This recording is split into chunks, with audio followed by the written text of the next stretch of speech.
नमस्कार दोस्तों, मैं हूं हीरा परिहार।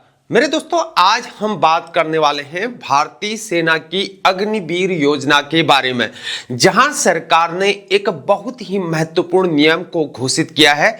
तो चलिए जानते हैं कि पूरी खबर आखिर क्या है जिससे भूचाल आ गया है। साल 2022 में शुरू हुई अग्निवीर योजना का पहला बैच इस साल एक बड़े परिवर्तन के दौर से गुजर रहा है।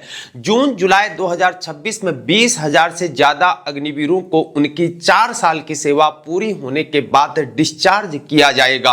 लेकिन यही खत्म नहीं होता है। इन 20,000 अग्निवीरों में से 25% यानी करीब 5,000 अग्निवीरों को अगले 15 सालों के लिए परमानेंट सैनिक बनने का मौका मिलेगा। उनका चयन उनके प्रदर्शन, शारीरिक क्षमता और लिखित परीक्षा के आधार पर ही होगा।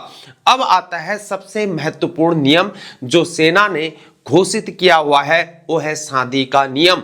भारतीय सेना ने यह स्पष्ट कर दिया है कि अग्निवीरों को अपने 4 साल के कार्यकाल के दौरान साधी की अनुमति बिल्कुल भी नहीं है। वह डिस्चार्ज होने के तुरंत बाद भी साधी की अनुमति नहीं मिलेगी और जब तक परमानेंट सैनिक बनने की पूरी चयन प्रक्रिया खत्म नहीं हो जाती है और फाइनल रिजल्ट नहीं आ जाता है, तब तक अग्निवीरों को अविवाहित रहना अनिवार्य है। यह कंपलसरी है, बाय ऑर्डर है। यह चयन प्रक्रिया आमतौर पर 4 से 6 महीने तक चलती है। सेना की चेतावनी है कि अगर कोई अग्निवीर इस अवधि में शादी को कर लेता है तो वह परमानेंट सैनिक बनने के लिए पूरी तरह से अयोग्य हो जाएगा, अयोग्य माना जाएगा, चाहे उसका प्रदर्शन कितना भी अच्छा शानदार क्यों ना हो। उसे चयन प्रक्रिया से बाहर कर दिया जाएगा, सीधे बाहर का रास्ता दिखाया जाएगा, कोई छूट नहीं, कोई बहाना नहीं चलेगा। तो फिर सवाल उठता है कि अग्निवीर आखिर कब शादी करेंगे? जवाब है परमानेंट सैनिक बनने के बाद ही करेंगे। परमानेंट नियुक्ति मिलते ही अग्निवीरों को शादी करने की यहां पर स्वतंत्रता मिल जाती है। और चूंकि चयन प्रक्रिया केवल 4-6 महीने की होती है, इसलिए डिस्चार्ज के बाद आधे साल में ही अग्निवीर शादी के बंधन में बंध सकते हैं, बशर्ते वे परमानेंट हो जाए। अब बात करते हैं एक नई खबर की, जो है नई भर्ती की खबर। उत्तराखंड के कोटद्वार में 15 जनवरी 2026 से नई अग्निवीर भर्ती शुरू होने जा रही है।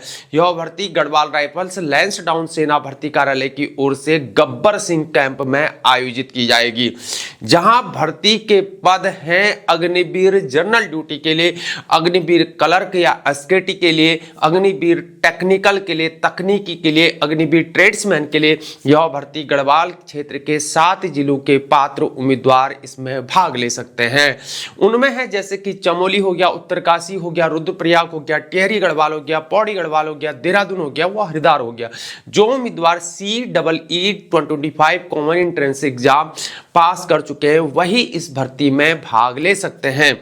जहां अग्निवीर योजना के तहत सैलरी संरचना पहले साल में 30,000 रुपए होती है, इन हैंड इनको 21,000 रुपए मिलती है, दूसरे साल में 33,000 रुपए होती है और तीसरे साल में 36,500 रुपए होती है, व चौथे महीने में 40,000 रुपए महीना होती है। इन हैंड 28,000 रुपए होते हैं।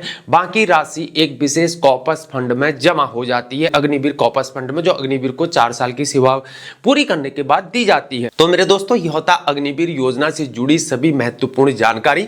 अगर आप या आपके परिवार में अगर कोई इस योजना के लिए अगर आप आवेदन को करना चाहते हैं तो आप आधिकारिक वेबसाइट पर जाएं और सभी शर्तों को ध्यानपूर्वक से पढ़ें। अगर यह जानकारी मेरे दोस्तों आपको अगर अच्छी लगती है तो प्लीज इसे लाइक करिए, शेयर कीजिए और हमारे चैनल को सब्सक्राइब करना ना भूलें। कमेंट्स में हमें जरूर बताएं कि क्या आप अग्निवीर योजना के बारे में आखिर आप क्या सोचा करते हैं। धन्यवाद मेरे दोस्तों। जय हिंद, भारत माता की जय।